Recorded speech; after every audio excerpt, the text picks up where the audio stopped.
Un projet présidentiel qui peine à se réaliser.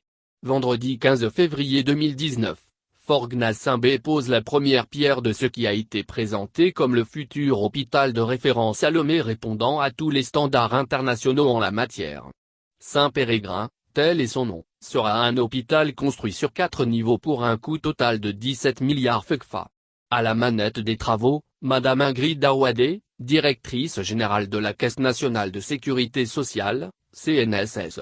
Près de 2 ans et demi après, ce projet ambitieux mal conçu est toujours à l'étape de réalisation. Dans un boucan qu'on connaît au régime, il a été dit que le projet innove surtout en alliant la qualité des soins à l'abord du coût, dans un dispositif sanitaire national ainsi renforcé, pour desservir en soins de santé de qualité la plus grande masse de la population.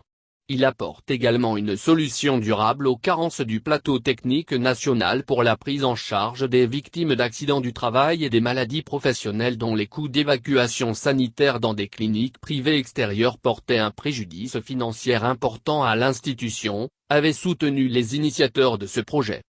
Emporté par l'euphorie du moment, Jean-Luc Sarrazin, qui représentait le directeur général de l'hôpital américain de Paris où il occupe le poste de chef de service radiologie et imagerie médicale déclarait « Je crains même qu'un jour, les Européens ne copient cette référence togolaise. Cette exagération doit certainement faire sourire ses collègues. » Des flagorneurs de cette trempe, le régime en a recruté à tour de bras pour tromper la vigilance des populations. Très vite, le chantier de l'hôpital Saint-Péregrin a été atteint du syndrome de tous les chantiers présidentiels du Togo. Les travaux n'ont jamais été livrés au temps convenu. Malgré les incantations du ministre et porte-parole du gouvernement, Christian Trimua, les travaux piétinent toujours. Quand il évoque l'hôpital Saint-Péregrin, c'est un discours stéréotypé. L'hôpital a été lancé formellement en février 2019. Les travaux ont commencé en mai pour 12 mois. C'est-à-dire mai 2020. Les intempéries du mois de septembre ont fait un mois de retard.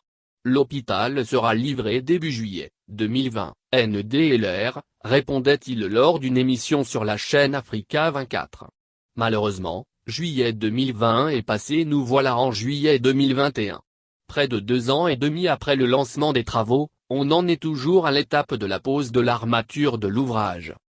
Tout montre en effet que Saint-Péregrin, même s'il s'agit d'une initiative ambitieuse, demeure un projet mal ficelé. D'abord sur le choix de l'emplacement. Les premières pluies qui ont suivi la cérémonie de pose de la première pierre ont mis à nu l'amateurisme de ceux qui ont initié le projet. Tout le site est devenu une grande piscine olympique. Comment une équipe présidentielle peut-elle se permettre cette légèreté de choisir une zone parfaitement inondable pour un tel projet ? Il y a ensuite le choix de la localité d'Agoé pour abriter ce projet qui semble conçu pour répondre à des besoins plus politiques que sociaux. À trop vouloir politiser ses actions, le gouvernement finit par tomber dans le ridicule. Et c'est ce qui arrive dans le cadre de cet hôpital.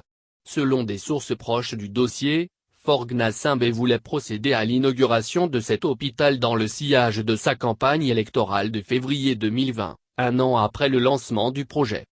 Enfin, il est difficile de comprendre la logique du régime de Forgues-Nassimbe en se lançant dans cette aventure de construction d'un hôpital de référence à Agoé. Il est vrai que les organisations syndicales de la santé ont toujours plaidé pour une amélioration de leurs conditions de travail, mais ce qui est récurrent dans leurs revendications, c'est la nécessité d'équiper d'abord les hôpitaux et centres de santé existants. Le CHU Sylvanus Olympio est à l'abandon et les patients y meurent de maladies dont ils ne devraient pas mourir. Dans l'enceinte de cet hôpital, il y a des bâtiments inachevés qui doivent être rénovés et équipés pour soulager les départements existants. Au lieu de s'atteler à cette tâche moins onéreuse, Forgues-Nassimbe a décidé de laisser ces bâtiments inachevés s'effondrer et de construire un nouvel hôpital.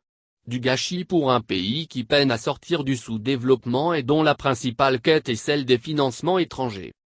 C'est seulement dans un régime à bout d'innovation qu'on peut voir le gouvernement lancer un chantier de construction en abandonnant des bâtiments inachevés dont la rénovation et l'équipement reviennent moins cher. Au lieu d'économiser pour réaliser un autre projet, on préfère commencer un nouveau qui finira par coûter plus cher que prévu. Aujourd'hui, le gouvernement semble ne plus vouloir évoquer le sujet, pour éviter peut-être de donner une date qui ne serait pas respectée. On comprend pourquoi devant le Comité des droits de l'homme des Nations Unies, Christian Trimua n'a pas donné de date butoir pour la relecture de la loi sur les manifestations.